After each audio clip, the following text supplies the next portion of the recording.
ഇതിന്റെ പേര് ഡയബ life. Diabetic patient ആയ ആളുകൾക്ക് ഡയബറ്റിക് എന്ന് പറയുന്ന അല്ലെങ്കിൽ ഷുഗർ എന്ന് പറയുന്ന ശരീരത്തിലെ രക്തത്തിലെ ഷുഗറിന്റെ അളവിനെ നിയന്ത്രിക്കാൻ സഹായിക്കുന്ന ഒരു ഏറ്റവും നല്ല ഒരു സൂപ്പർ ഫുഡാണ് ഓൺ ആൻഡ് ഓൺ ബ്രാൻഡിലുള്ള ഡയബ ലൈഫ് എന്ന് പറയുന്ന കണ്ടന്റ് അല്ലെങ്കിൽ ഒരു പ്രൊഡക്റ്റ്. എന്താണ് അത് ഇൻസുലിനെ നിയന്ത്രിക്കാൻ, ഇൻസുലിൻ റെസിസ്റ്റൻസിനെ ഇല്ലാതാക്കാൻ ശരീരത്തിൽ ചെയ്യുന്നത് എന്നുള്ളത് അതിന്റെ കണ്ടന്റുകൾ കൊണ്ട് നമുക്ക് മനസ്സിലാക്കാൻ പറ്റും. ഒന്നാമത് അതിനടങ്ങിയിട്ടുള്ള ഏറ്റവും പ്രധാനപ്പെട്ട കണ്ടന്റ് എന്ന് പറയുന്നത് നമ്മുടെ വെളുത്തുള്ളിയാണ്. വെളുത്തുള്ളിയിലുള്ള അലിസിൻ എന്ന് പറയുന്ന, നമ്മുടെ സംസ്കൃതത്തിൽ അതിന്റെ രസ്യോന യോഗ് എന്ന് നമുക്ക് ആ പ്രൊഡക്റ്റിന്റെ മുകളിൽ കണ്ടന്റിൽ നമുക്ക് കാണാൻ പറ്റും. രസ്യോന യോഗ്, അതാണ് അലിസിൻ എന്ന് പറയുന്നത്. 1 ഗ്രാം അല്ലെങ്കിൽ 1 ക്യാപ്സൂളിൽ അത് 125 മില്ലിഗ്രാം അടങ്ങിയിട്ടുണ്ട്. അതുപോലെ തന്നെ മറ്റൊന്നാണ് മയൂർ ശിഖ, അതും ഇതിനകത്ത് 21 മില്ലിഗ്രാം അടങ്ങിയിട്ടുണ്ട്. പാലക്ക് എന്ന് പറഞ്ഞാൽ നമുക്ക് പല തമിഴ്നാട്ടിലൊക്കെ പോയാൽ അവിടെ ചീരയായിട്ട് ഉപയോഗിക്കുന്ന ഒരു സാധനമാണ് പാലക്ക്. നമ്മൾ കറിയിലും തോരനൊക്കെ വെക്കാൻ വേണ്ടി അവർ ഉപയോഗിക്കുന്ന ഒരു സാധനമാണ്. നമ്മുടെ നാട്ടിൽ കേരളത്തിൽ അങ്ങനെ അത് ഉപയോഗിക്കുന്നത് കണ്ടിട്ടില്ല. പാലക്കാട് ഭാഗത്തുണ്ടോന്ന് അറിയില്ല എനിക്ക്. അപ്പൊ പാലക്ക് എന്ന് പറയുന്ന ഒരു തരം ചീര, അത് 0.85 മില്ലിഗ്രാം, അതിന്റെ എക്സ്ട്രാക്ട് ആണ് പറയുന്നത്, 0.85 മില്ലിഗ്രാം എടുക്കുന്നുണ്ട്. അതുപോലെ തന്നെ ഞാൻ ഇന്നലെ സംസാരിച്ച സമയത്ത് പറഞ്ഞിട്ട് കറുവപ്പട്ട ഒരുപാട് ഗുണം ചെയ്യുന്നതാണ്.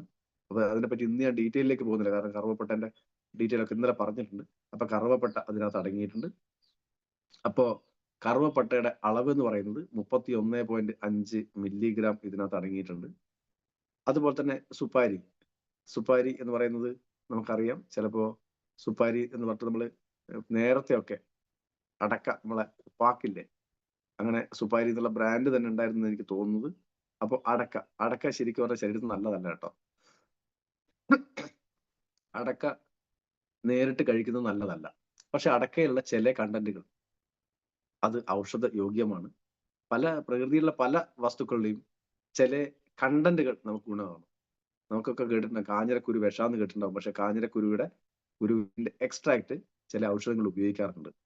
പാമ്പ് കടിച്ചാൽ വിഷാന്ന് പറയും, പക്ഷെ പാമ്പിന്റെ വിഷം തന്നെ നമുക്ക് വിഷത്തിന് പ്രതിവിധിയായിട്ട് ഉപയോഗിക്കാറുണ്ട്. അങ്ങനെ പലതും നമ്മളെ ശാസ്ത്ര ലോകമൊക്കെ എന്ത് ചെയ്തിട്ടുണ്ട്, നമുക്ക് അതിനകത്തുള്ള ഔഷധ മൂല്യമുള്ള പാർട്ടിനെ തിരിച്ചെടുത്തുകൊണ്ട് നമ്മൾ ഉപയോഗിക്കാറുണ്ട്.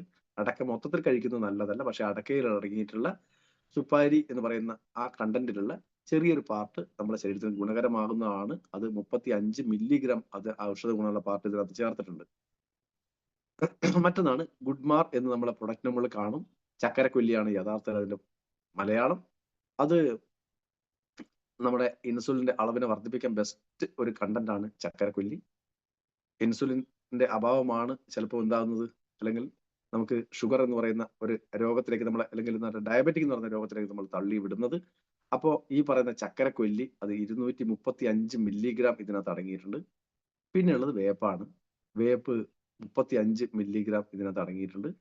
അതുപോലെ തന്നെ നമുക്ക് കയപ്പക്ക, ആ കയപ്പ നമുക്ക് ഇതിനകത്ത് 31.5 മില്ലിഗ്രാം ഇതിനകത്ത് അടങ്ങിയിട്ടുണ്ട്. അത് കൂടാതെ നമ്മൾ ഒരു പ്രൊഡക്റ്റ്, ഞാൻ ഈ സംസാരിക്കാനുള്ള ഒരു പ്രൊഡക്റ്റാണ്, നമ്മൾ ഹെർബൽ അൻറ്റാസിഡ് എന്ന് പറയുന്ന ഒരു പ്രൊഡക്റ്റ് നമ്മുടെ കയ്യിലുണ്ട്. അവിപത്തിക ചൂർണം എന്നാ പറയാ. അവിപത്തിക ചൂർണം എന്ന് പറഞ്ഞാൽ ഒരുപാട് ഔഷധ മൂല്യമുള്ള കണ്ടന്റുകളുടെ ഒരു കോമ്പിനേഷനാണ്. യഥാർത്ഥത്തിൽ ആ കോമ്പിനേഷനും ഇതിനകത്തുണ്ട്. അപ്പൊ ചുരുക്കി പറഞ്ഞാൽ അവിപത്തിക ചൂർണത്തിൽ അടങ്ങിയിട്ടുള്ള കണ്ടന്റുകൾ മുഴുവൻ ഇതിനകത്തുണ്ട്. അതുകൂടാതെ ഈ പറയുന്ന 8 കണ്ടന്റുകൾ ഇതിനകത്തുണ്ട്. അപ്പൊ ചുരുക്കി പറഞ്ഞാൽ ഒരു ഹൈ ക്വാളിറ്റി, ഒരുപാട് ഹൈ റിസൾട്ട് ഉണ്ടാക്കി തരുന്ന ഒരു സൂപ്പർ ഫുഡാണ് യഥാർത്ഥത്തിൽ ഡയബ ലൈഫ് എന്ന് പറയുന്നത്. ഞാൻ പറഞ്ഞു എന്തൊക്കെയാണ് ഇതിനകത്ത് കിട്ടുന്ന പോഷകങ്ങൾ, അതാണ് നമ്മളെ സഹായിക്കുന്നത്. ശരീരത്തിന്റെ പ്രവർത്തനങ്ങൾക്ക് അത്യാവശ്യമായിട്ടുള്ള calcium, magnesium, potassium, zinc, vitamin A, vitamin C, അതുപോലെ ബീറ്റ കരോട്ടിൻ പല സമയത്ത് നമുക്ക് ക്യാൻസർ സെല്ലുകളുടെ വളർച്ചയൊക്കെ തടയാൻ സഹായിക്കുന്ന ഒരു ഘടകം കൂടിയാണ് ബീറ്റ കരോട്ടിൻ. ഇതൊക്കെ ഞാൻ ഈ പറഞ്ഞ എന്തിനകത്തുണ്ട്, ഈ പറയുന്ന കയപ്പക്കയിലുണ്ട്. ഇതിനകത്ത് ചേർത്ത കയപ്പ എന്ന് ഉദ്ദേശിക്കുന്നത് നമ്മൾ ഇന്ന് കയപ്പ എന്ന് പറഞ്ഞാൽ പലർക്കും അവരുടെ മനസ്സിലേക്ക് വരുന്ന വെളുത്ത നിറത്തിലുള്ള നീളത്തിലുള്ള നല്ല കയപ്പയാണ്. ഇതല്ല. സാധാരണ പണ്ടൊക്കെ ഉണ്ടായിരുന്ന ചെറിയൊരു കയപ്പുണ്ട്, അതുമല്ല. ഇത് ചെറിയ ഒരു വിരലിന്റെ വലിപ്പത്തിൽ മാത്രം ഉണ്ടാകുന്ന, അല്ലെങ്കിൽ ഒരു മനുഷ്യന്റെ വിരലിന്റെ വലിപ്പം പോലും ഉണ്ടാവില്ല, അത്രയും ചെറിയ ഒരു തരം കയ്പയുണ്ട്. ഔഷധങ്ങൾക്ക് മാത്രം, ഔഷധത്തിന് മാത്രം, ഔഷധങ്ങളുടെ ചേരുവകൾക്ക് മാത്രമായിട്ട് ഉപയോഗിക്കുന്ന ഒരു തരം കയ്പയാണ്. അതാരും അങ്ങനെ കറി വെച്ച് കഴിക്കുന്നതോ തോരൻ വെച്ച് കഴിക്കുന്നതോ കണ്ടിട്ടില്ല.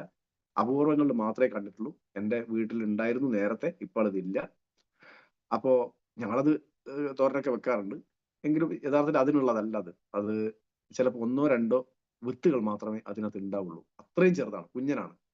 ഈ പറയുന്ന ഒരു, അതിന് പറയാ കയ്പുള്ള തണ്ണിമത്തൻ എന്നൊക്കെയാണ് അതിന്റെ വിശേഷണം എന്ന് പറയുന്നത്. കയ്പാന്ന് പറഞ്ഞൂടാ, കയ്പുള്ള തണ്ണിമത്തൻ എന്നുള്ള പറയും. തണ്ണിമത്തൻ എന്ന് പറഞ്ഞാൽ എന്താ പറയാ, ഉള്ളിൽ വെള്ളം കെട്ടി നിൽക്കുന്ന വത്തക്ക എന്ന് പറയുന്ന സാധനമാണ്. ഇത് നല്ല കയ്പുള്ള, അതുപോലെ തന്നെ ചെറിയ ഉണ്ട ഒരു ചെറിയ സാധനമാണ് ഈ പറയുന്ന ചെറിയ തരം കയ്പ എന്ന് പറയുന്നത്. അത് ഇതിനകത്ത് അടങ്ങിയിട്ടുണ്ട്.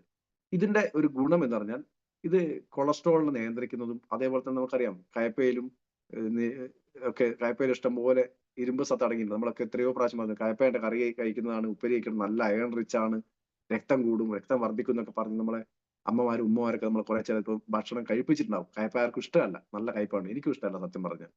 അപ്പോ അത് നമ്മളെയൊക്കെ നിർബന്ധിച്ച് കഴിപ്പിച്ചതിന്റെ കാരണം ശരീരത്തിൽ അയൺ റിച്ച് ആയിട്ടുള്ള ഒരു ഫുഡാണ് കിട്ടുന്നതിൽ, പ്രകൃതിയിൽ കിട്ടുന്ന ഏറ്റവും നല്ല അയൺ റിച്ച് ഫുഡാണ് ഈ പറഞ്ഞ കയ്പ എന്ന് പറയുന്ന വർഗം തന്നെ. അപ്പൊ അതിനകത്ത് അതുണ്ട്. അത് കൂടാതെ തന്നെ ഇത് പഞ്ചസാരയുടെ അളവിനെ ശരീരത്തിൽ നിന്ന്, ഇൻസുലിന്റെ അളവിലില്ലാതെ, ഇൻസുലിനെ നിയന്ത്രിക്കാതെ തന്നെ ശരീരത്തിൽ പഞ്ചസാരയുടെ അളവിനെ നിയന്ത്രിക്കാൻ, ഇത് രക്തത്തിലുള്ള പഞ്ചസാരയുടെ അവിടുന്ന് തന്നെ നേരിട്ട് നിയന്ത്രിക്കാനുള്ള കപ്പാസിറ്റി ഇതിനുണ്ട്. പിന്നെ ഉള്ളതാണ് നമ്മൾ ഇതിനകത്ത് പ്രധാനപ്പെട്ട കണ്ടന്റ് ആയിട്ട് പറയുന്നത് വെളുത്തുള്ളി. വെളുത്തുള്ളി നേരെ ഉപയോഗിക്കുന്നതല്ല, അതിനകത്ത് അലിസിൻ എന്ന് പറയുന്ന, അലിസിൻ എന്ന് പറഞ്ഞാൽ മനസ്സിലാകണമെങ്കിൽ പെട്ടെന്ന് മനസ്സിലാവും. ഇതിനകത്തൊരു ഗ്യാസ്ട്രിക് ആയിട്ടുള്ള ഒരു പാർട്ട് ഉണ്ട്. നമ്മളൊരു വെളുത്തുള്ളി എടുത്ത് പൊട്ടിച്ചു കഴിഞ്ഞാൽ ഒരു ഗ്യാസ് അവിടെ അങ്ങനെ പരക്കും. ആ മൂക്കിലേക്കൊക്കെ അടിച്ചു കയറുന്ന ആ ഗ്യാസ് രൂപത്തിലുള്ള കണ്ടന്റ് ആണ് യഥാർത്ഥത്തിൽ അലിസിൻ. ഗ്യാസിനെ ഒരിക്കലും പിടിച്ചു നിർത്തിക്കാൻ കഴിയില്ലല്ലോ. അപ്പൊ ആ ഗ്യാസിനെ പിടിച്ചു നിർത്താൻ, അല്ലെങ്കിൽ അതിനെ ഫ്രീസ് ചെയ്ത് നിർത്താനുള്ള സാങ്കേതിക വിദ്യ കണ്ടെത്തിയ വ്യക്തിയുടെ ഒരു ഫോട്ടോ ആണ് നമ്മൾ പല സമയത്തും നമ്മൾ ഡയബ ലൈഫിന്റെ പ്രൊഡക്റ്റ് വിഷ്വലായിട്ട് നേരിട്ട് എടുക്കുന്ന സമയത്ത്, ഡയറക്റ്റ് ആയിട്ട് എടുക്കുന്ന സമയത്ത് നമ്മൾ കണ്ടിട്ടുണ്ടാവും. പീറ്റർ ജോസ്ലിംഗ് എന്ന് പറയുന്ന ഒരു ശാസ്ത്രജ്ഞൻ, ബ്രിട്ടീഷ് ശാസ്ത്രജ്ഞനാണ്. അദ്ദേഹമാണ് ഈ ഗ്യാസിനെ നഷ്ടപ്പെടാതെ, അല്ലെങ്കിൽ അന്തരീക്ഷത്തിൽ ലയിച്ചു പോകാതെ അതിനെ നിലനിർത്താൻ സഹായിക്കുന്ന സാങ്കേതിക വിദ്യ കണ്ടെത്തിയ അദ്ദേഹമാണ്.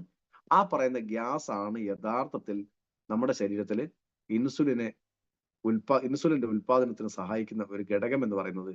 അപ്പോൾ നമ്മൾ പച്ച വെളുത്തുള്ളി നേരിട്ട് കഴിക്കുന്നുണ്ടെങ്കിൽ അതിന്റെ ഗുണം നമ്മുടെ ശരീരത്തിന് കിട്ടും. പക്ഷെ അങ്ങനെ കഴിക്കാൻ പറ്റില്ല. രണ്ട് കാരണങ്ങളാണുള്ളത്. ഒന്ന്, പച്ച വെളുത്തുള്ളി കഴിക്കുന്ന സമയത്ത് വായ് നാറ്റം ഒരു ഭാഗത്തുണ്ട്, വായ് മറത്തിട്ട് രക്ഷ ഉണ്ടാവില്ല. എന്നാൽ ഇത് കഴിച്ച് വായൊക്കെ നന്നായി ക്ലീൻ ചെയ്ത് പേസ്റ്റ് ഒക്കെ ഉപയോഗിച്ച് കഴുകി നല്ല ക്ലിയർ ആയി കഴിഞ്ഞാലും ശരീരത്തിലെ വേർപ്പിൽ കൂടെയും ഇത് മണം പുറത്തേക്ക് വരും. അതൊരു ഗ്യാസ് ആണെന്ന് ഞാൻ പറഞ്ഞല്ലോ. ഈ ഗ്യാസ് ശരീരത്തിലെ വേർപ്പിൽ കൂടെയും പുറത്തേക്ക് വരും. നല്ല വെളുത്തുള്ളി തിന്നുന്ന ആളുകളെ, എന്റെ പരിചയത്തിലൊക്കെ അങ്ങനെ ആളുകളുണ്ട്, വെളുത്തുള്ളി പച്ചക്ക് തിന്ന ആള്. പക്ഷെ ഇവരടുത്ത് നിൽക്കാൻ പറ്റില്ല, ഒരു ബാഡ് സ്മെല്ലായിരിക്കും. അപ്പോ ഈ പറയുന്ന ആ സ്മെല്ലിന് കാരണം അതിനകത്ത് അടങ്ങിയിട്ടുള്ള അലിസിൻ ആണ്. ആ അലിസിൻ ഒരുപാട് ഗുണം ചെയ്യുന്നുണ്ട്. കഫദോഷ ശമനത്തിന് വെളുത്തുള്ളി നമുക്ക് ഇൻസുലിൻ ഉൽപ്പാദിപ്പിക്കാൻ പാൻക്രിയാസിനെ സഹായിക്കുന്ന മാത്രമല്ല, ശരീരത്തിലെ കഫക്കെട്ടിനെ ഇല്ലാതാക്കാൻ സഹായിക്കും. അതുപോലെ തന്നെ രക്തത്തിലെ കൊളസ്ട്രോളിനെ നിയന്ത്രിക്കാൻ. അപ്പൊ ഞാൻ ചില സമയത്ത് പറയാറുണ്ട്, സാറേ ഡയബ ലൈഫ് കൊടുക്കുന്ന ആൾക്ക് നിങ്ങൾ വെൽഹാർട്ട് കൊടുക്കണമെന്നില്ല എന്ന് ഞാൻ എത്രയോ ആളുണ്ട് ചിലപ്പോൾ ചോദിച്ച സമയത്ത് പറഞ്ഞിട്ടുണ്ട്. ഹൃദയ സംബന്ധമായ പ്രവർത്തനം പെർഫെക്റ്റ് ആക്കുന്നതിന്, കൊളസ്ട്രോളിനെ നിയന്ത്രിക്കുന്നതിന് ഡയബ ലൈഫ് ബെസ്റ്റ് ആണ്. യഥാർത്ഥത്തിൽ ഡയബ ലൈഫ് കഴിക്കുന്നുണ്ടെങ്കിൽ അങ്ങനെയുള്ള വ്യക്തികൾക്ക് വെൽഹാർട്ട് സ്പെഷ്യൽ കൊടുക്കേണ്ട ആവശ്യമില്ല. കാരണം ഇതിനകത്തുള്ള വെളുത്തുള്ളി എന്ന് പറയുന്ന കണ്ടന്റ് മാത്രം മതി ഈ പറയുന്ന കൊളസ്ട്രോളിനെ നിയന്ത്രിക്കാൻ. ചീത്ത കൊളസ്ട്രോളിനെ അലിയിച്ച് കളയാനുള്ള, നിയന്ത്രിക്കാനുള്ള കപ്പാസിറ്റി ഇതിനുണ്ട്.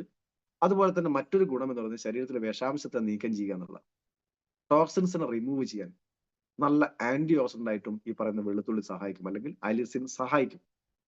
അപ്പോ ഇത്രയും ഗുണങ്ങളുള്ള, ശരീരത്തിലെ കൊളസ്ട്രോളിനെയും ഷുഗറിനെയും ഒരുപോലെ നിയന്ത്രിക്കാൻ സഹായിക്കുന്ന ഒരു ഘടകമാണ് അലിസിൻ എന്ന് പറയുന്ന വെളുത്തുള്ളിയിൽ അടങ്ങിയിട്ടുള്ള ഒരു കണ്ടന്റിന്റെ പ്രത്യേകത. ഇനി മയൂർ ശിഖ എന്ന് പറയുന്ന ഒരു സസ്യമാണ്. അതിന് മലയാളം പറഞ്ഞു തരാൻ എനിക്ക് അറിയില്ല. മയൂർ ശിഖ എന്ന് തന്നെയാണ് അതിന്റെ മലയാളവും. ഇനി എവിടെയെങ്കിലും ഇതിന്റെ മലയാളം ഡിക്ഷണറിയോ എവിടെയും തപ്പി നോക്കട്ടെ, അങ്ങനെ കിട്ടുന്നു. അങ്ങനെ എവിടെയും കിട്ടാനില്ല. എങ്കിലും ഞാൻ അന്വേഷിച്ച് കണ്ടെത്തി പറഞ്ഞു തരാം ഏതെങ്കിലും സമയത്ത്. മയൂർ ശിഖ എന്ന് പറയുന്ന ഒരു കണ്ടന്റ് ഉണ്ട്. അത് ഹൈപ്പർ ഗ്ലൈസീമിയ കുറയ്ക്കുന്നതിന് സഹായിക്കും. അതുപോലെ തന്നെ ഗ്യാസ്ട്രോ ഇൻഡസ്ട്രിയൽ പ്രോബ്ലം, നമ്മളെ ഗ്യാസ്ട്രിക് ആയിട്ടുള്ള പ്രോബ്ലം ഒക്കെ നിയന്ത്രിക്കുന്നതിന് സഹായിക്കും. നമ്മുടെ ശരീരത്തിലാകുന്ന ക്രോണിക് പെയിൻ എന്ന് പറയുമ്പോൾ നമുക്ക് സ്വയമായിട്ടറിയാം, സന്ധിവേദന ഒക്കെ ഉണ്ടാകുന്ന ആളുകൾ, ചിലപ്പോ കഴുത്ത് വേദന, തലവേദന, എന്താ പറയാ, ഒരുപാട് വേദനകൾ ശരീരത്തിൽ അനുഭവിക്കുന്ന ആളുകളൊക്കെ ഉണ്ടാവും. അപ്പോൾ ഇങ്ങനെയുള്ള വേദനയെ നിയന്ത്രിക്കുന്നതിനും ഇത് സഹായിക്കും എന്നുള്ളതാണ് ഒരു ഗുണം. അതുപോലെ തന്നെ വേദനയെ നിയന്ത്രിക്കുന്നതോടൊപ്പം തന്നെ വേദനയെ അറിയാനും സഹായിക്കുന്നു വേണേൽ പറയാം. സംവേദന ശേഷി, നമ്മുടെ ശരീരത്തിന്റെ നെർവുകളുടെ സംവേദന ശേഷി ഇത് നന്നായി വർദ്ധിപ്പിക്കും. അതേപോലെ തന്നെ ഡയബറ്റിക്കിനെ കൺട്രോൾ ചെയ്യാൻ ഏറ്റവും ബെസ്റ്റ് ആയതുകൊണ്ടാണ് ഇതിനകത്ത് ചേർത്തിട്ടുള്ളത്. അതുപോലെ തന്നെ അടക്ക ഞാൻ പറഞ്ഞ കംപ്ലീറ്റ് അല്ല ചേർക്കുന്നത്. അടക്കയുള്ള ചെറിയ ഒരു എന്താ പറയാ ഔഷധ ഗുണമുള്ള പാർട്ട് മാത്രമാണ്. ഇത് പ്രത്യേകിച്ച് സ്ത്രീകൾക്ക് റീപ്രൊഡക്ഷൻ സിസ്റ്റം, റീപ്രൊഡക്റ്റീവ് സിസ്റ്റം, അവരുടെ അടുത്ത തലമുറയെ സൃഷ്ടിക്കാനുള്ള സിസ്റ്റം നന്നായി വർക്ക് ചെയ്യാനൊക്കെ സഹായിക്കുന്ന ഒരു ഘടകം കൂടെയാണ്. ഇതിൽ എന്തിനാണ് ചേർത്തത് സത്യം പറഞ്ഞാൽ കൃത്യമായിട്ട് എനിക്ക് അറിഞ്ഞുകൂടാ. അടക്ക ഇതിനകത്തുള്ള കണ്ടന്റ് ആണെന്ന് മാത്രമേ അറിഞ്ഞുകൂടൂ. ഇനി അതെങ്ങനെയാണ് നമ്മുടെ ഡയബറ്റിക്കിനെ കൺട്രോൾ ചെയ്യാൻ പ്രവർത്തിക്കുന്നത് സത്യം പറഞ്ഞാൽ എനിക്കും അറിയില്ല. എങ്കിലും അറിയാം ഇതിനകത്തൊരു കണ്ടന്റ് ആണ്. ഏതായാലും ഇതിന്റെ ശാസ്ത്രലോകം, നമ്മളെ DB അനന്തനാരായണ സാറിനെ പോലുള്ള ആളുകൾ ഒന്നും കാണാൻ ഇതിനകത്ത് ചേർക്കില്ല എന്ന് 100% ഉറപ്പുള്ളത് കൊണ്ട് അത് നമുക്ക് നല്ല ഗുണം ചെയ്യും എന്നറിയാം. ഇനി മറ്റൊന്ന് ചക്കരക്കൊല്ലി ഒരുതരം വള്ളിച്ചെടിയാണ്. ചക്കരക്കൊല്ലിയൊക്കെ പണ്ട് അച്ഛൻ വീട്ടിൽ ആരോ കൊണ്ടുകൊടുത്ത് എനിക്ക് കാണിച്ചു തന്നിട്ടുണ്ട്. ഉണങ്ങിയതായതുകൊണ്ട് അതിന്റെ ഒരു ഐഡിയ ഒന്നും എനിക്ക് കിട്ടിയിട്ടില്ല. ഉണങ്ങിയ ഒരു തണ്ട് കിട്ടിയാൽ ഇത് ഏത് സസ്യം തിരിച്ചറിയാനുള്ള കപ്പാസിറ്റി ഒന്നും എനിക്ക് ചെറിയ പ്രായത്തിലില്ല, ഇപ്പോഴും വലിയനില്ല. എങ്കിലും ചക്കരക്കൊല്ലി എന്ന് പറഞ്ഞ സാധനം വീട്ടിൽ കൊണ്ടുവന്നിട്ടുണ്ട്. അപ്പോ അതിന് സിമ്പിൾ ആയിട്ട് കാണിച്ചു തന്നത് ചക്കരക്കൊല്ലി ഒന്ന് ചവച്ചരച്ച് വായിലിട്ട് ചവച്ച് അതിനുശേഷം കുറച്ച് പഞ്ചസാര എടുത്ത് വായിലിട്ട് നോക്കിയാൽ മധുരം എന്ന് പറഞ്ഞ സംഭവം നമ്മൾ അറിയില്ല. അതായത് ഷുഗറിനെ കൺട്രോൾ ചെയ്യാൻ ഇത് ബെസ്റ്റ് സാധനമാണെന്ന് അന്ന് മനസ്സിലായിട്ടുണ്ട്. ഒരു ടേസ്റ്റ് ഉള്ളത് പൂഴി വായിലിട്ടാൽ ഉണ്ടാകുന്ന അതേ അവസ്ഥയാണ്. അത് ചെറിയ പ്രായത്തിൽ അച്ഛനൊക്കെ ചെറിയ സമയത്ത് അച്ഛന്റെ സുഹൃത്തുക്കളൊക്കെ വരുന്ന സമയത്ത് കൊടുത്തുകൊണ്ട് അതിന്റെ ചവച്ചരച്ച് ചെറിയ പ്രായത്തിലാണ് എനിക്ക് തോന്നുന്നു അന്ന് ഞാൻ 1ാം ക്ലാസ്സിലോ അങ്ങനെ അത്രയും ചെറിയ പ്രായത്തിലാണ് എനിക്കിത് സാധനം കിട്ടിയത്. അച്ഛനൊക്കെ ചവക്കുന്ന കണ്ട് അപ്പൊ അച്ഛൻ എടാ ഒന്ന് ചവച്ച് നോക്കുന്ന പറഞ്ഞു. കുറച്ച് പഞ്ചസാര വായിലിട്ട് ഒരു അവസ്ഥ അറിയാനില്ല, പൂഴി വായിലിട്ട പോലെ. അത്രയും നല്ല ഒരു പ്രൊഡക്റ്റ് ആണ്. അത് ടൈപ്പ് 1 ടൈപ്പ് 2 ഡയബറ്റിക്കിന് രണ്ടിനെയും കൺട്രോൾ ചെയ്യാൻ ഇത് സഹായിക്കും. അതുപോലെ തന്നെ നമുക്ക് ഷുഗർ വന്നു കഴിഞ്ഞാൽ ഉണ്ടാകുന്ന ഒരു പ്രധാനപ്പെട്ട പ്രശ്നം, ഇവർ മെലിഞ്ഞ് ഉണങ്ങി പോകും, അല്ലെങ്കിൽ വെയിറ്റ് ലോസ് സംഭവിക്കും. അതിനെ നിയന്ത്രിക്കാൻ ഈ പറയുന്ന ചക്കരക്കൊല്ലിക്ക് പറ്റും എന്നുള്ളതാണ്. അതുപോലെ തന്നെ മറ്റൊന്നാണ് കറുവപ്പട്ട. അതിന്റെ ഔഷധ മൂല്യമൊക്കെ ഞാൻ ഇന്നലെ സംസാരിച്ച് കഴിഞ്ഞിട്ടുണ്ട്. അപ്പൊ അതിനെക്കുറിച്ച് കൂടുതൽ സംസാരിക്കുന്നില്ല. കാരണം ഇതിനകത്ത് കറുവപ്പട്ട അടങ്ങിയിട്ടുണ്ട്, ചക്കരക്കൊല്ലി അടങ്ങിയിട്ടുണ്ട്, ഈ പറയുന്ന എല്ലാ കണ്ടന്റുകളും അടങ്ങിയിട്ടുണ്ട്. ഇനി ഇത് ആർക്ക് എങ്ങനെയൊക്കെ കഴിക്കാമെന്ന് കൂടെ പറഞ്ഞ് തൽക്കാലം ഞാൻ അവസാനിപ്പിക്കാം. കാരണം ഡയബ ലൈഫ് ആർക്ക് കഴിക്കാമെന്ന് ചോദിച്ചാൽ, ആര് കഴിക്കണമെന്ന് ചോദിച്ചു കഴിഞ്ഞാൽ പറയുന്നത് യഥാർത്ഥത്തില് പാരമ്പര്യമായിട്ട് വരുന്ന അസുഖമൊന്നും അല്ല യഥാർത്ഥത്തിൽ ഷുഗർ. എങ്കിലും പാരമ്പര്യം എന്ന് പറയാൻ കാരണം പല സമയത്ത് പാരമ്പര്യമായിട്ട് വരുന്ന അസുഖങ്ങളുടെ കൂട്ടത്തിൽ ഇത് പെടുത്താനുള്ള കാരണം പാരമ്പര്യം കൊണ്ടല്ല വരുന്നത്. ഞാൻ ഒരിക്കൽ കൂടെ പറയുന്നു, ഒരു വീട്ടിലുള്ള ഭക്ഷണശീലം എല്ലാവർക്കും ഒരുപോലെ ആയിരിക്കും. അവിടുത്തെ ജീവിതശൈലി ഏകദേശം ഒരുപോലെ ആയിരിക്കും. അച്ഛന് ഷുഗർ വന്നതിന്റെ കാരണം ചിലപ്പോ അധ്വാന ശീലമില്ലാതായിരിക്കാം. ചിലപ്പോൾ ഉദ്യോഗസ്ഥന്മാരൊക്കെ ആണെങ്കിൽ രാവിലെ കുളിച്ച് നേരെ ഓഫീസിൽ പോകും, അവിടെ ഇരുത്തവും ഉറക്കവും ഒക്കെ ആയിരിക്കും. അങ്ങനെ മോശമാക്കി പറയുന്നല്ല, ചില ഉദ്യോഗസ്ഥന്മാരൊക്കെ ഉറക്കം നമ്മൾ കാണാറുണ്ടല്ലോ. അപ്പോ അവിടെ കായികമായിട്ടുള്ള അധ്വാനം വളരെ കുറഞ്ഞ വ്യക്തികൾ, ഞാൻ അത്രയും ഉദ്ദേശിച്ചുള്ളൂ കേട്ടോ. കായികമായ അധ്വാനം വളരെ കുറഞ്ഞ ആളുകളെ സംബന്ധിച്ചോളം, എക്സസൈസ് ഇല്ലാത്ത ആളുകളെ സംബന്ധിച്ചോളം ഷുഗർ വരാനുള്ള ചാൻസ് വളരെ കൂടുതലാണ്. കാരണം ശരീരത്തിലുള്ള ഈ ഷുഗർ എന്ന് പറയുന്നത് ഭക്ഷണത്തിൽ കൂടെ കിട്ടുന്ന കാർബോഹൈഡ്രേറ്റിനെ ഷുഗറാക്കി മാറ്റി ശരീരം എന്താക്കി മാറ്റും, പിന്നെ അത് ഊർജ്ജമാക്കി മാറ്റുക ചെയ്യുക. ഈ ഷുഗർ എന്തിനാണ് ശരീരത്തിൽ സ്റ്റോർ ചെയ്ത് വെക്കുന്നത്, അല്ലെ കൊഴുപ്പ് എന്തിനാണ് ശരീരത്തിൽ സ്റ്റോർ ചെയ്ത് വെക്കുന്നത്? അത് ആവശ്യത്തിന് എടുത്ത് ഉപയോഗിക്കാനുള്ള ഊർജ്ജത്തിന് വേണ്ടിയാണ്. ഊർജ്ജം ചെലവാക്കാത്ത ആളെ സംബന്ധിച്ചാൽ എന്ത് സംഭവിക്കും? അത് കൊഴുപ്പായിട്ടും ഈ പറഞ്ഞ ഊർജ്ജമായി ശരീരത്തിൽ നിലനിൽക്കും. അപ്പൊ ചെലവാക്കാതെ വെക്കുന്ന സമയത്ത് ഉണ്ടാകുന്ന ബുദ്ധിമുട്ടാണ് യഥാർത്ഥത്തിൽ. അതുകൊണ്ടാണ് എക്സസൈസ് ചെയ്യണം എന്ന് പറയുന്നത്. നന്നായി എക്സസൈസ് ചെയ്യുന്ന ആളുകൾക്ക് ഇത് വരാനുള്ള സാധ്യത കുറവാണ്, തുലം കുറവാണ്. അപ്പോൾ നമുക്ക് എക്സസൈസ് ഇല്ലായ്മ ഷുഗറിന് ഒരു കാരണമാണ്. വെറുതെ ഭക്ഷണം മാത്രമല്ല, നന്നായി എക്സസൈസ് ചെയ്യണം. ഇനി അതേപോലെ തന്നെ ഭക്ഷണശീലങ്ങളിൽ എന്താ പറയാ, നമുക്ക് വേണ്ടുന്ന പോഷകങ്ങൾ ഇല്ലാതെ സ്റ്റാർച്ച് മാത്രം ചെല്ലുക. നമ്മൾ ഏകദേശം ആൾക്കാരും അങ്ങനെ ഇപ്പോഴത്തെ കാലത്ത് പോഷകങ്ങളുടെ വലിയ അഭാവം, അതായത് വൈറ്റമിൻസ് മിനറൽസിന്റെ ഒക്കെ അഭാവം പല സമയത്തും സ്റ്റാർച്ച് മാത്രം കഴിക്കുന്ന ഭക്ഷണമായി കഴിക്കുന്ന നമ്മളെ സംബന്ധിച്ചോളം ഈ ചെന്ന സ്റ്റാർച്ചിനെ എങ്ങനെ ഉപയോഗിക്കണം എന്ന് അറിയാതെ ശരീരം വിഷമിക്കുക. അപ്പോൾ അതുകൊണ്ടാണ് നമ്മൾ ഈ വെൽനസ് പ്രൊഡക്റ്റുകളുടെ പ്രാധാന്യം എന്ന് പറയുന്നത്. ഇങ്ങനെയുള്ള മെറ്റബോളിക് ഡിസോർഡറുകൾ വരാതിരിക്കണമെങ്കിൽ നമുക്ക് പോഷകാഹാരം വേണം. ഈ ചെന്ന ഊർജത്തെ അല്ലെങ്കിൽ സ്റ്റാർച്ചിനെ, സെല്ലിൽ ചെന്ന പ്രോട്ടീനിനെ ഒക്കെ നന്നായി ഉപയോഗപ്പെടുത്തണമെങ്കിൽ അതിന് വേണ്ടുന്ന പാകത്തിന് വേണ്ടുന്ന എൻസൈംസ് അത് വേണം. നമ്മൾ നല്ല ബിരിയാണി ഉണ്ടാക്കി ഉപ്പില്ലെങ്കിലോ, ഇനി നല്ല സാമ്പാറൊക്കെ ഉണ്ടാക്കി അതിനകത്ത് കായ ഇടാൻ മറന്നുപോയി, ഉപ്പ് ഇടാൻ മറന്നുപോയി, കഴിഞ്ഞു, ഉണ്ടാക്കിയിട്ട് കാര്യമില്ല. അതേപോലെ ശരീരത്തിന് വേണ്ടുന്ന എല്ലാ പോഷകങ്ങളും ചെല്ലുന്ന സമയത്തേ ശരീരം നന്നായി പ്രവർത്തിക്കുകയുള്ളൂ. അപ്പോ അധ്വാനമില്ലായ്മ വളരെ പ്രധാനപ്പെട്ട ഒരു കാര്യമാണ്. അതുകൊണ്ട് ചിലപ്പം വന്നേക്കാം. ഇനി ഈ ഷുഗർ കൂടുതലുള്ള ഭക്ഷണം മാത്രം കഴിക്കുന്ന വീടുകൾ, ചില വീടുകൾ പഞ്ചസാര നന്നായി കഴിക്കുന്ന ആളുണ്ടാവും. 6 നേരം ചായ കുടിക്കുന്നത്. എന്റെയൊക്കെ വീട്ടിൽ അങ്ങനെ ആയിരുന്നു ആദ്യം. 6 നേരമൊക്കെ 7 നേരമൊക്കെ ചായ ഉണ്ടാവും ഒരു ദിവസം. അപ്പോ അച്ഛനൊക്കെ അങ്ങനെ കുടിച്ചുകൊണ്ടിരിക്കും, ഞാനും കുടിച്ചുകൊണ്ടിരിക്കും. നന്നായിട്ട് പഞ്ചസാര ഇടും. പഞ്ചസാര ശരീരത്തിൽ ആവശ്യം കൂടി ചെല്ലാൻ പാടില്ല. പഞ്ചസാര എന്ന് പറയുന്നത് ശർക്കരയാണെങ്കിൽ അത്ര പ്രശ്നം ഉണ്ടാവില്ല. പക്ഷെ ഇന്ന് കഴിക്കുന്നത് കെമിക്കൽ ആയിട്ടുള്ള പഞ്ചസാരയാണ്. കരിമ്പിൽ നിന്നാണ് പഞ്ചസാര ഉണ്ടാക്കാനുള്ള അസംസ്കൃത വസ്തു എടുക്കുന്നെങ്കിലും അതിന്റെ ലാസ്റ്റ് പ്രോസസ്സ് കഴിയുന്ന സമയത്തേക്ക് അത് കംപ്ലീറ്റ് കെമിക്കലായിട്ട് മാറിയിട്ടുണ്ട്. നമ്മൾ അതാണ് ഉപയോഗിച്ചുകൊണ്ടിരിക്കുന്നത്. ഇനി ഹൈപ്പർ ടെൻഷൻ ഉണ്ടായി കഴിഞ്ഞാൽ ശരീരത്തിന്റെ എല്ലാ പ്രവർത്തനങ്ങളെയും താളം തെറ്റും. ഇതും നമ്മളെ ഷുഗറിലേക്ക് കൊണ്ടുപോകും. ഉറക്കത്തിന്റെ ഒരു പ്രധാന പ്രശ്നം, നേരത്തെ ഉറങ്ങാത്ത, നേരത്തെ എഴുന്നേക്കാത്ത ആളുകൾക്ക് ഷുഗർ വരാനുള്ള ചാൻസ് വളരെ കൂടുതലാണ്. അതുകൊണ്ടാണ് ഞാൻ പറഞ്ഞത്, ഒരു ഫാമിലിയുടെ അവസ്ഥ എന്ന് പറഞ്ഞാൽ, നമ്മളെ പാരമ്പര്യം എന്ന് പറയുന്നത് ആ ഫാമിലി എല്ലാവരും പാലിച്ചു വരുന്ന ഒരു ശീലത്തിന്റെ ഭാഗമായിട്ടായിരിക്കാം. അങ്ങനെയെങ്കിൽ ആ വീട്ടിൽ നേരത്തെ അച്ഛനൊക്കെ അല്ലെങ്കിൽ ഉപ്പാപ്പക്കൊക്കെ ഉമ്മാമക്കൊക്കെ ഷുഗർ ഉണ്ടെങ്കിൽ നമുക്ക് ഒരു വരാനുള്ള ചാൻസ് ഇല്ലേ എന്ന് നമുക്ക് ചിന്തിച്ചൂടെ? അങ്ങനെയാണെങ്കിൽ ആ ചാൻസ് ഉള്ള ആളുകൾ എനിക്കിത് വരരുത് എന്ന് ആഗ്രഹിക്കുന്നുണ്ടെങ്കിൽ വെറുതെ ഡെയിലി ഒന്ന് വെച്ച് കഴിച്ചേക്കുക. ഡെയിലി ഒന്ന് വരാൻ ചാൻസ് ഉള്ള ആളുകൾ. ഇനി ഇതിനകത്ത് നമ്മൾ ഇപ്പോ ശാസ്ത്രലോകം കുറച്ച് വളർന്നതനുസരിച്ച് പണ്ട് ഷുഗർ ലെവല് വെറുതെ ബ്ലഡ് ഷുഗർ എടുത്ത് നോക്കുക ചെയ്യുക. 180 മേലോട്ടാണ് അന്ന് ഷുഗറിന്റെ ഇത് പറഞ്ഞത്. ശരിക്കും അതാണ് ആ അളവ് കേട്ടോ.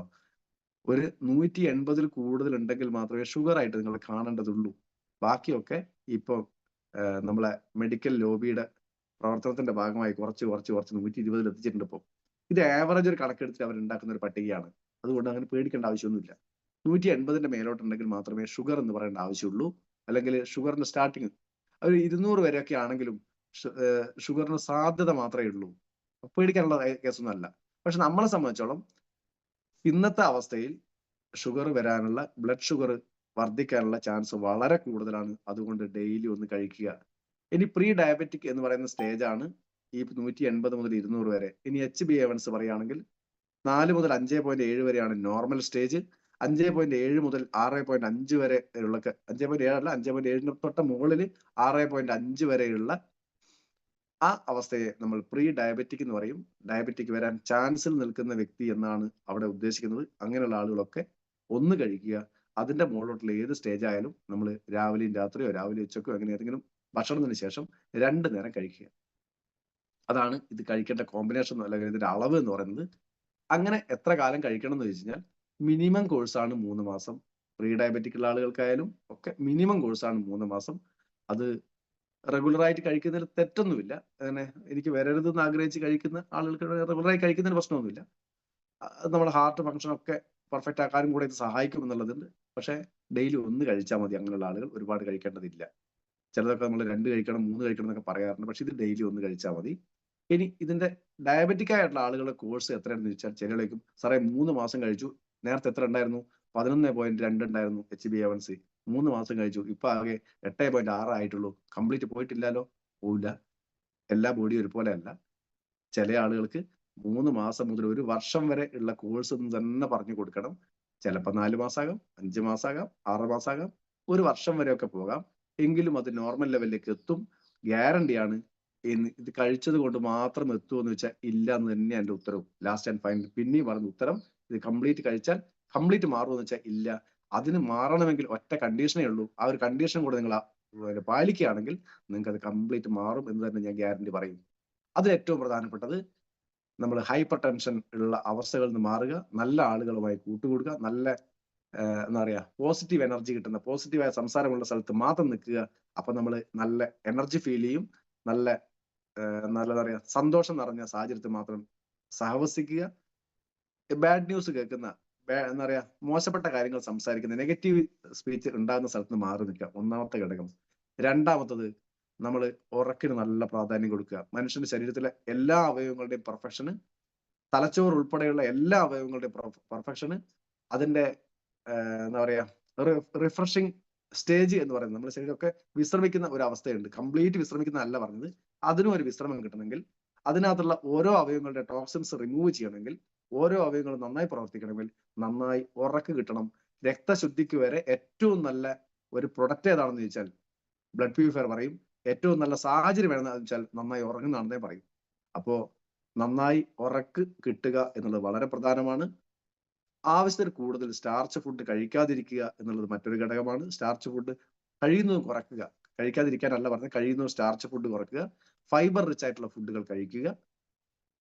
ഇത്രയൊക്കെ കാര്യങ്ങൾ പാലിച്ചു കഴിഞ്ഞാൽ നമുക്ക് ഷുഗർ എന്ന് പറയുന്ന അവസ്ഥയെ കംപ്ലീറ്റ് ഇല്ലാതാക്കാൻ പറ്റും. യഥാർത്ഥത്തിൽ പല ആളുകളും ഉള്ള പ്രശ്നവും ഇൻസുലിൻ ഉൽപാദനത്തിന്റെ കുറവല്ല, ഇൻസുലിൻ റെസിസ്റ്റൻസ് ആണ് നമ്മുടെ ശരീരത്തിന്റെ ഈ ഷുഗർ ലെവൽ താഴേക്ക് പോകാതെ നിലനിൽക്കുന്നതിന്റെ കാരണം. അപ്പൊ ഇൻസുലിൻ റെസിസ്റ്റൻസിന് ആവശ്യം നല്ല ഉറക്ക് തന്നെയാണ്.